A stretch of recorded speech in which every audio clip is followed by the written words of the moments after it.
उत्तर मांगे प्रदेश का। अखिलेश यादव की महत्वाकांक्षी योजना गोमती रिवर फ्रंट घोटाले में सीबीआई ने आज बड़ी कार्रवाई की। सीबीआई ने लखनऊ, नोएडा और गाजियाबाद समेत कई शहरों में एक साथ छापा मारा। लखनऊ समेत 6 शहरों की तस्वीरें हम आपको दिखा रहे हैं। चीफ इंजीनियर रूप सिंह यादव के ठिकानों पर छापा मारा गया। गाजियाबाद के कौशांबी में शिवालिक टावर में 505 नंबर फ्लैट पर छापा मारा गया।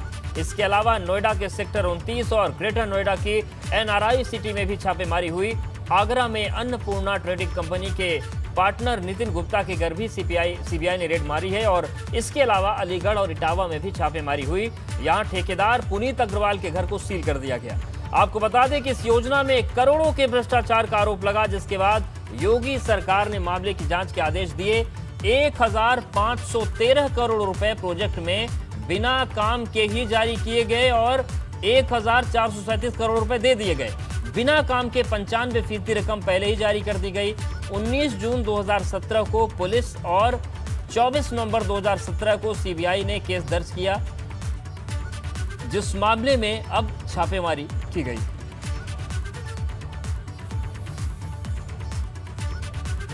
गोमती रिवरफ्रंट घोटाले में सीबीआई ने एक साथ 40 ठिकानों पर छापेमारी की। इस छापेमारी में नोएडा और ग्रेटर नोएडा भी शामिल है। यहां पर सीबीआई की टीम सुबह करीब 8:30 बजे पहुंची, जिसके बाद छापेमारी कार्रवाई शुरू की।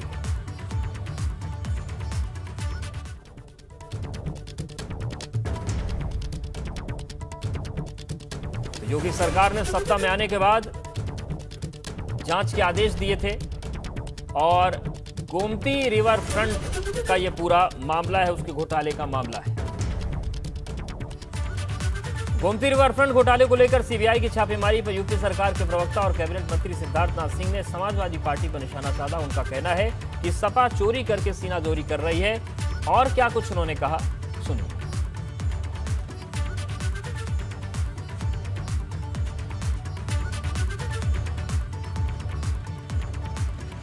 में समाजवादी पार्टी सरकार में बने गोमती रिवर फ्रंट को लेकर के सीबीआई की जांच जारी है और इस जांच में बहुत सारी चीज़ें निकलकर सामने आई हैं।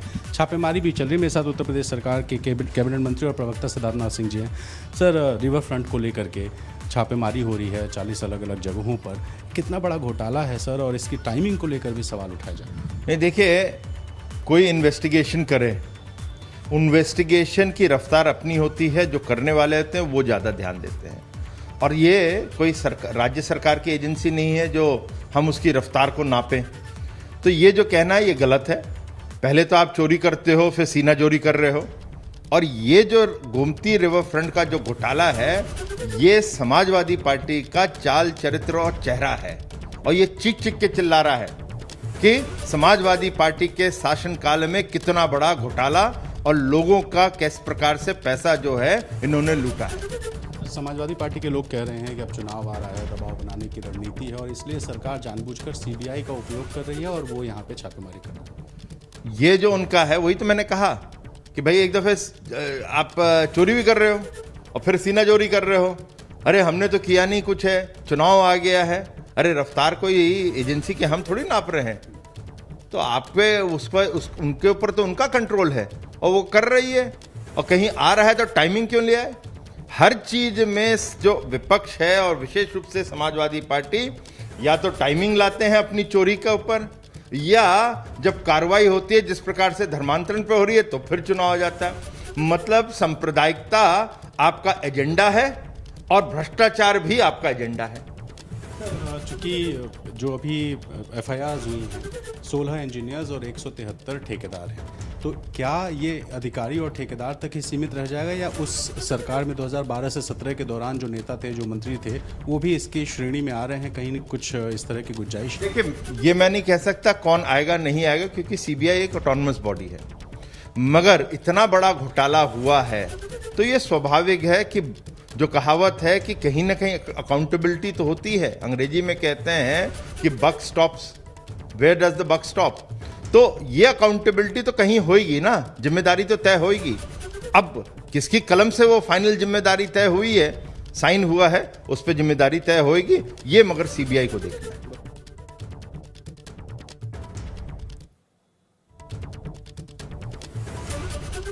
तो सरकार के प्रवक्ता कह रहे हैं कि जो लोग सवाल उठा रहे हैं उनका भ्रष्टाचार वाला एजेंडा है, लेकिन क्या कुछ अब तक कार्रवाई में हुआ है, जानने के लिए हम रुख करते हैं लखनऊ से हमारे सहयोगी विवेक त्रिपाठी जुड़ गए हैं, नोएडा से बलराम पांडे हैं, गाजियाबाद से शक्ति सिंह जुड़ गए हैं, आगरा से नितिन उपाध्याय हमारे साथ जुड़ गए हैं। विवेक, सबसे पहले आपके पास आ रहे हैं, जिस तरीके से रिवर फ्रंट अखिलेश यादव का ड्रीम प्रोजेक्ट हुआ था, उस सपने को कैसे लूटा गया था, पहले ये समझाइए दर्शकों को, एक बार दर्शक समझ जाएं, फिर कार्रवाई पर भी आए।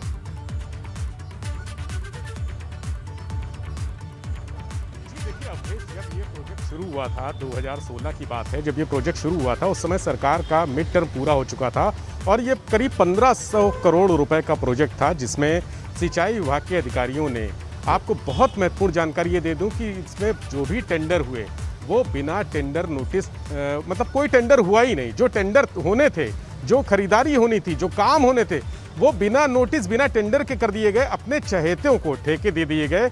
यहाँ पर सबसे इम्पॉर्टेंट आदमी है, वो उस समय सिंचाई विभाग के एक्सीएन हुआ करते थे रूप सिंह यादव, जो उस समय तत्कालीन सिंचाई मंत्री थे शिवपाल सिंह यादव, उनके बहुत खास और करीबी हुआ करते थे।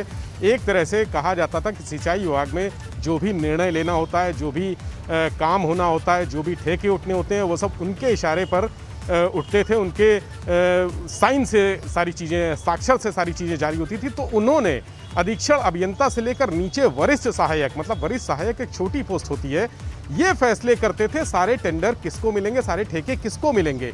ये लोग फैसला करते थे। जो प्रमुख सचिव बैठे हैं ऊपर, जो सिंचाई विभाग के चीफ हैं, उनको कुछ मालूम ही नहीं रहता था, या मालूम होता था तो वो खामोश रहते थे, क्योंकि ऊपर से इशारा था कि जो भी काम रूप सिंह यादव करेंगे वो अपने लेवल पे करेंगे और वो ही माना जाएगा। सिंचाई विभाग में उनकी वो घुसपैठ थी। तो जिस तरह से उन्होंने ठेके बांटे हैं अपने चहेते ठेकेदारों को, 1500 करोड़ के आसपास का काम था और 90% काम ऐसा था जिसके भुगतान भी हो गए और काम धरातल पे कहीं था ही नहीं।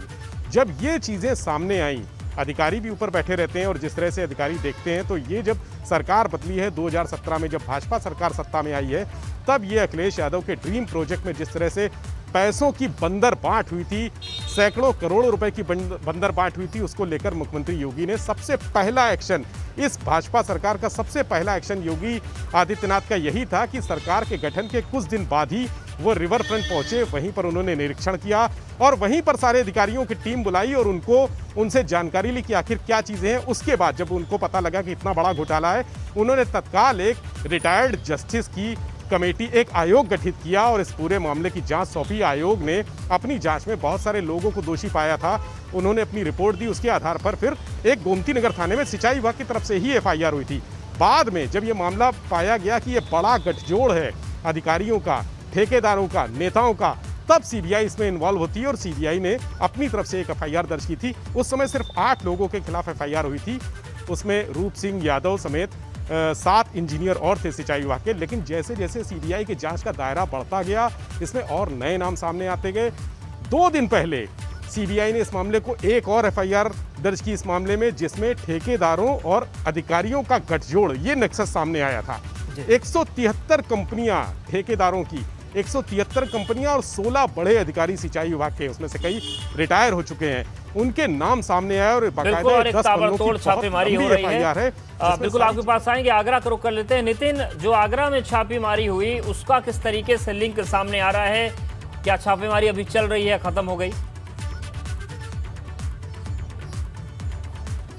देखिए, करीब 3 घंटे के करीब रहे होंगे सीबीआई के अधिकारी। और अन्नपूर्णा जो ट्रेडिंग कंपनी करके एक फर्म है, और ये इसने जो कहा जाए जो गोमती रिवर फ्रंट है उसके लगता हुआ जो पार्क है और उसकी जो पक्की सड़क का निर्माण किया है वो इस कंपनी ने किया है।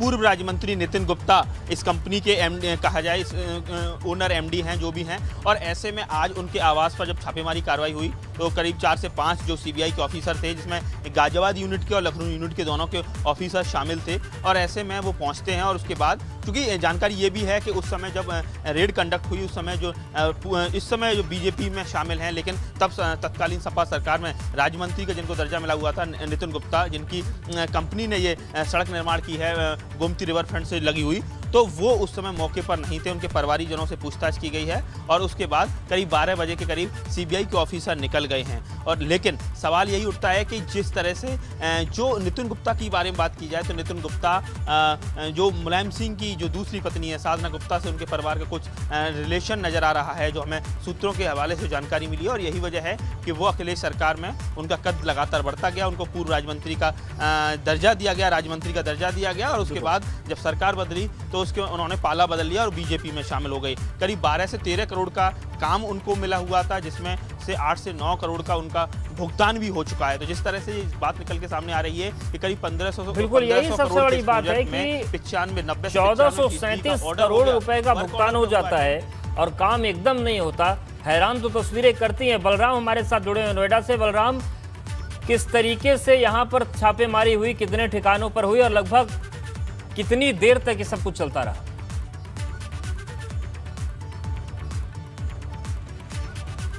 अगर हम बात करें सीबीआई के छापेमारी की तो यहाँ पर 2 ठिकानों पे छापेमारी हुई। नोएडा के सेक्टर 29 स्थित 572 फ्लैट नंबर में छापेमारी हुई और दूसरी जो छापेमारी हुई वो ग्रेटर नोएडा के एनआरआई सिटी में हुई। इस वक्त हम नोएडा के सेक्टर 39 के उसी फ्लैट के बाहर मौजूद हैं जहां पर सीबीआई ने छापेमारी की थी। आपको बता दें अवधेश, यहां पर लगभग 8:30 पर सीबीआई की टीम पहुंची थी और करीब यहाँ पर 2.5 से 3 घंटे तक सीबीआई की टीम रुकी थी। सभी पहलुओं पर उसने जांच की, छानबीन की और पूछताछ की। आपको बता दें ये जो फ्लैट है वो सत्येंद्र त्यागी का है और लगातार यहाँ पर 2.5 से 3 घंटे तक सीबीआई ने पूछताछ की। कुछ अहम दस्तावेज भी यहाँ सर लेकर के जो सीबीआई की टीम है वो गई है। यानी कुल मिला के ये कहा जाए कि जिस तरीके से गोमती रिवर फ्रंट में बंदरबाट हुई थी उसको लेकर के नोएडा से भी कनेक्शन निकलता हुआ नजर आ रहा है। यही वजह है कि सीबीआई ने आज 40 ठिकानों पर जब छापेमारी की है तो उसमें 2 ठिकानों पर नोएडा और ग्रेटर नोएडा में भी छापेमारी की गई। अवधेश, आपको बता दें सिर्फ सिंचाई विभाग के अधिकारियों ने 800 करोड़ से अधिक का जो ठेका है वो बिना किसी टेंडर के लोगों को दे दिया था। यानी कुल मिला के ये कहा जाए कि सबसे बड़ी जो घोटालेबाजी हुई है वो सिंचाई विभाग में हुई है और यही वजह है कि 16 इंजीनियर और 173 ठेकेदारों के खिलाफ सीबीआई जांच कर रही है और कहीं ना कहीं उस जांच में सत्येंद्र त्यागी का भी नाम शामिल होता हुआ नजर आ रहा है। और यही वजह है कि अब सीबीआई उन साक्ष्यों को इकट्ठा कर रही है और यही वजह है कि चाहे वो नोएडा, ग्रेटर नोएडा हो, गाजियाबाद हो, बुलंदशहर हो, लखनऊ हो, 40 ठिकानों पर एक साथ छापेमारी की गई। हमारे साथ बने हुए गाजियाबाद से। शक्ति, गाजियाबाद में किस जगह पर छापेमारी हुई और क्या बातें यहां से निकलकर सामने आ रही हैं? देखिए, अगर हम गाजियाबाद की बात करें तो गाजियाबाद में 2 जगह छापेमारी चल रही है। एक वैशाली में है, जो अखिल रमन जो अधिकारी हैं उनके यहाँ छापेमारी चल रही है। वहीं जो दूसरी छापेमारी चल रही है वो कौशाम्बी में चल रही है, शिवालिक अपार्टमेंट में, जहाँ पर रूप सिंह यादव का फ्लैट है 505 नंबर। सीबीआई की टीम अभी अंदर है। ये वही शिवालिक अपार्टमेंट है जिसके अंदर अभी सीबीआई मौजूद है और सीबीआई यहाँ पर अभी छापेमारी कर रही है। 5 घंटे से ज़्यादा का समय हो गया, सीबीआई अंदर है, यहाँ पर बैठी हुई है। रूप सिंह यादव, ये वो नाम है। रूप सिंह यादव का जब नाम आया इसमें गोमती फ्रंट घोटाले में तो सबसे बड़े, अगर माने तो सबसे ज़्यादा करीबी जो शिवपाल के थे वो रूप सिंह यादव। अगर यहाँ के जो आसपास के लोग हैं, हमने जैसे उनसे बात की, हम सुबह से यहाँ मौजूद हैं, तो उनका साफ तौर पे कहना कि सपा सरकार में इनका जलवा हुआ करता था। यहाँ पर बहुत ही अधिकारी आया करते थे। कई फ्लैटों में बात करें तो कई अथॉरिटी की यहाँ पर एक लॉटरी सिस्टम यहीं लग जाया करता था। तो कहीं ना कहीं, लेकिन अब रूप सिंह यादव, जब से ये मामला सामने आया है तो रूप सिंह यादव अब यहाँ नहीं रहते हैं, यहाँ से कहीं और जगह शिफ्ट हो गए हैं। जो उनका परिवार है और जगह शिफ्ट हो गया और वहाँ पर रहता है। वहीं जो रूप सिंह यादव का जो यहाँ पर फ्लैट है वो बंद है 505 नंबर। पहले इसमें ताले चाबी वाली को बुलवाया और उसे खुलवाने की कोशिश की, लेकिन फिर सीबीआई की टीम ने रोक दिया। लेकिन सीबीआई की टीम अभी अपार्टमेंट के अंदर है और अभी मीडिया के अंदर जाने पर पाबंदी लगी हुई है। तो कहीं सीबीआई यहाँ पर सुबह से जमी हुई है। बिल्कुल, लखनऊ का विवेक हमारे साथ बने। विवेक, जिस तरीके से आपने बताया कि जो बड़े बड़े अधिकारी थे वो अपने दफ्तर में बैठे रहते थे एसी चला के, और जो फैसले हैं वो शिवपाल यादव का करीबी इंजीनियर कर बैठता था, तो क्या ये माने कि ये स्थिति थी सिंचाई विभाग में, जैसा कि लोक सेवा आयोग तथा कथित तौर से यादव सेवा आयोग बन गया था, वही ये रूप सिंह यादव आयोग बन गया था सिंचाई विभाग?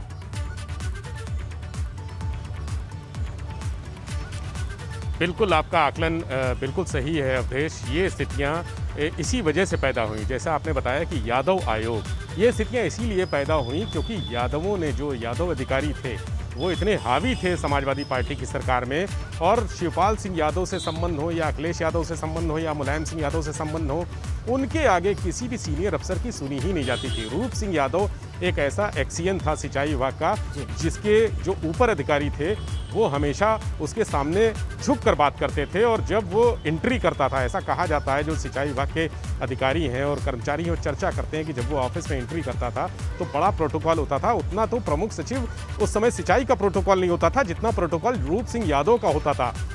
इसी प्रोटोकॉल में उन्होंने अरबों की संपत्तियां बनाई, इसी घोटाले से उन्होंने बहुत पैसा कमाया, और यहाँ पर लखनऊ में गोमती नगर में आलीशान कोठी है उनकी, जैसा अभी नोएडा और तमाम हम लोगों ने जनपदों में देखा, गाजियाबाद में फ्लैट हैं।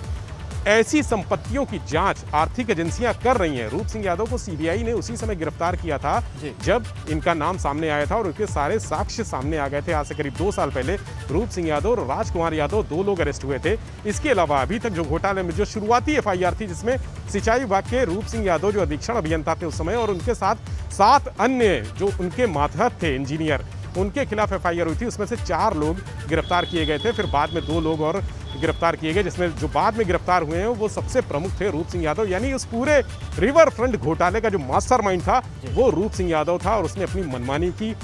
फ्रांस से फाउंटेन मंगाने के नाम पे करोड़ों रुपए लिए गए, और वो फ्रांस के फाउंटेन कहाँ हैं, गोमती रिवर फ्रंट पे कहाँ लगे, ये आज तक पता नहीं है। 2017 की बात है, आज 2021 हो गया है, आज तक पता ही नहीं है कि फ्रांस से आए हुए फाउंटेन कहाँ पर हैं।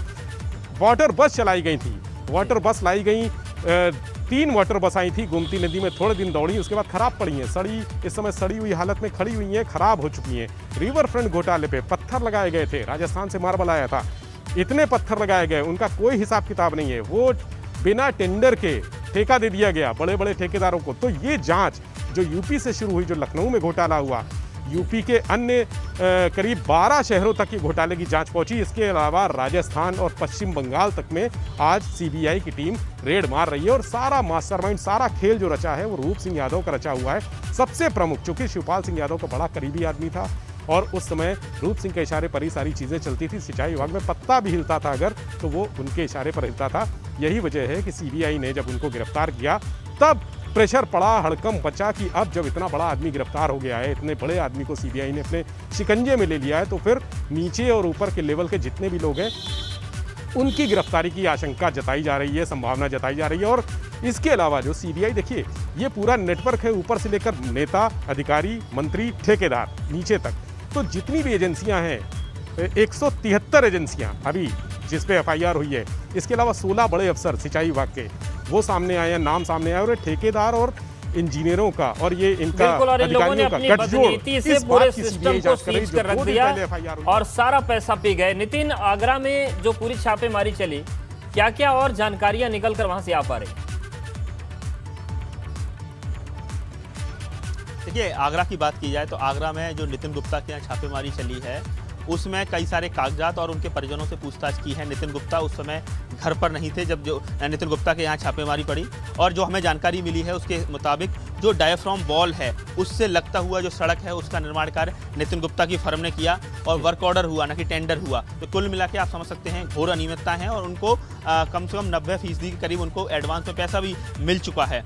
काम को लेकर जो ओवरऑल जो पिक्चर निकल के आई है कि 90 से 95% कहाँ बिलिंग हो चुकी है, लेकिन काम 60% के करीब ही पूरा हो पाया। तो ये सारी चीज़ें हैं, और इसको लेकर पहले भी जो मुझे जानकारी मिली है नितिन गुप्ता से सीबीआई के अधिकारियों ने बुला के पूछताछ की थी। और अब इस मामले में देखना यह है कि नितिन गुप्ता ने जब पाला बदल लिया है, बीजेपी में आ गया है, तो क्या उसकी कोई राहत मिल पाती है, इम्यूनिटी मिल पाती है या नहीं। क्योंकि हो सकता है शायद यही वजह हो कि जब जैसे ही रिवर फ्रंट घोटाले का जिन्न उठा मार्च में 2017 में, जिस तरह से मुख्यमंत्री योगी आदित्यनाथ ने शपथ लिया, उसके बाद खुद मुख्यमंत्री योगी आदित्यनाथ पहुंचते हैं रिवर फ्रंट पर, वहाँ टेंट लगाकर तमाम विभागों के अधिकारियों को बुलाते हैं खुद जांच करते हैं और उसके बाद इस मामले में गोमती नगर जो थाने में मुकदमा पंजीकृत होता है, फिर इसको जुडिशियल इंक्वायरी इस पर सेटअप होती है और बाद में सीबीआई इस मामले को की संतुष्टि की जाती है और सीबीआई इस मामले को टेक ओवर करती है। तो कुल मिला के इस पूरे प्रकरण में अब जो आगरा में भी आज सीबीआई ने करीब 3 से 4 घंटे पूछताछ की है। हालांकि ये बात तय है कि उत्तर प्रदेश के अलावा राजस्थान और पश्चिम बंगाल में भी आज सीबीआई ने लगातार रेड कंडक्ट की है और आगरा से लगते हुए भरतपुर जिले में भी सीबीआई की टीम पहुंची है। तो गोमती नदी का जो रिवर फ्रंट घोटाला है उसका जिन एक बार फिर से बाहर निकल आया है और इसके पीछे कहीं ना कहीं हो सकता है कि पॉलिटिकली भी हो, क्योंकि इसको लेकर कहा जा सकता है क्योंकि चुनाव में कुछ महीने बिल्कुल राजनीतिक तिकड़मबाजियों की बात भी हो सकती है। बलराम हमारे साथ बने। बलराम, जिस तरीके से छापेमारी हुई नोएडा में और ग्रेटर नोएडा में, किस तरीके से वहां पर जो आसपास के लोग हैं वो इन लोगों के बारे में क्या कुछ उन्होंने बताया या सब बोलने से बच रहे हैं?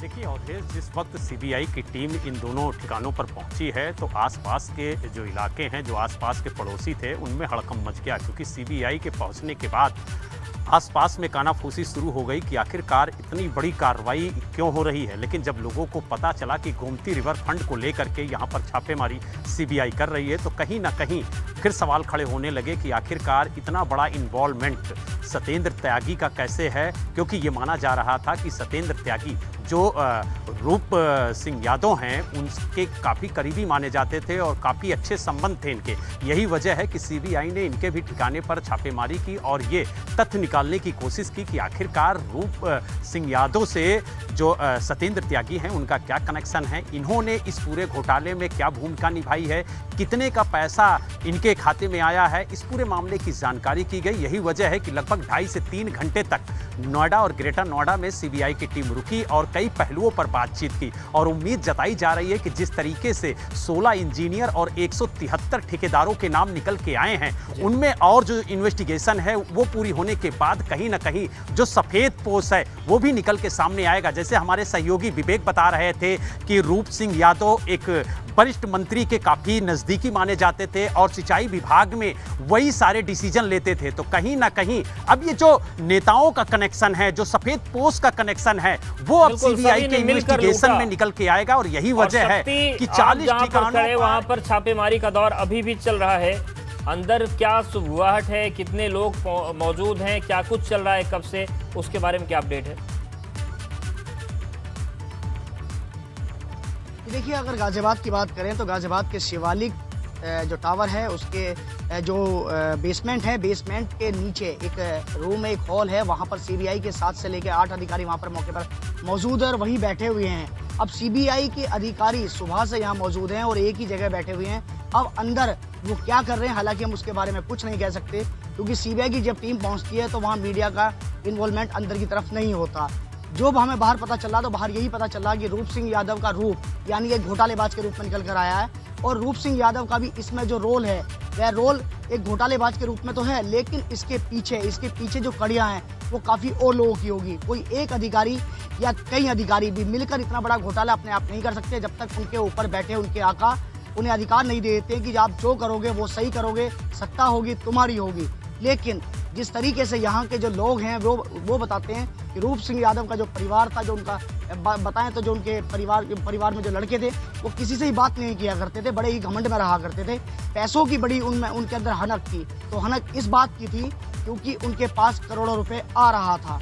अब वो कहाँ से आ रहा था उस बात का पता भी चला घोटालेबाज के रूप में कि क्योंकि सरकारी डिपार्टमेंट में बैठने के बाद ये लोग बड़े बड़े घोटालों को अंजाम देते हैं, जिसके बाद पैसे की इनके पास कमी नहीं होती है, अथाह पैसा इनके पास आ जाता है, जिसके बाद ये किसी को भी कुछ भी नहीं समझते हैं। पैसे के सामने इन लोगों की एक आदत बन जाती है कि पैसा सबसे बड़ा है, लेकिन जब इनका जो असली रूप आता है, जब जनता के सामने आता है तो जनता खुद इनसे घृणा करने लगती है क्योंकि वो रूप इनका खुल जाता है। तो रूप इस तरह खुलता है कि जनता की जो गाड़ी कमाई है वह गाड़ी कमाई इनके अंदर जा रही है, इनके परिवार में बट रही है, नेताओं में जा रही है, मिल बांट कर जनता का पैसा खा रहे हैं। तो जिस तरीके से सीबीआई की टीम यहाँ पर पहुंची है तो यहाँ पर लोगों में इस बात की चर्चा जरूर है कि सीबीआई की टीम अब यहाँ से ऐसा बिल्कुल जांच पड़ताल चली और क्योंकि ये काफी दिन पहले जिस तरीके से छापेमारी चल रही है, हालांकि समाजवादी पार्टी टाइमिंग पर सवाल खड़े कर रही है, विपक्ष टाइमिंग पर सवाल खड़े कर रहा है और लेकिन जिस टाइमिंग में ये छापेमारी चली है सियासी झटका तो लगेगा थोड़ा बहुत, छवि खराब हो गई है इन मौके पर। निश्चित तौर पे ये छापेमारी, सीबीआई की छापेमारी कहीं ना कहीं जो समाजवादी पार्टी के ऊपर आरोप लग रहे हैं, घोटाले के आरोप लग रहे हैं, सरकारी पैसे के दुरुपयोग का, ये आम जनता का पैसा था जो टैक्स के रूप में चुकाते हैं, उस पर गबन किया गया है, उस पर घोटाला किया गया है। और सीबीआई के अलावा ईडी भी इसमें जांच कर रही है। ईडी ने ही कई करोड़ की, सैकड़ों करोड़ की संपत्तियां रूप सिंह यादव के साथ 3 और अधिकारियों की जब्त भी की हैं। करीब 2 साल पहले संपत्तियां जब्त हुई हैं। तो समाजवादी पार्टी के लिए बहुत बुरा दौर है, जिस तरह से अभी पंचायत बिल्कुल बुरा दौर है। अब देखने वाली बात होगी कि इसका इलेक्शन पर क्या असर पड़ता है और जो छापेमारी चल रही है और क्या क्या खुलासे होते हैं और किन किन लोगों को इसके सबक दिए जाते हैं। आप सभी का बहुत शुक्रिया हमारे साथ जुड़ने के लिए, जानकारी और अपडेट्स को देने के लिए।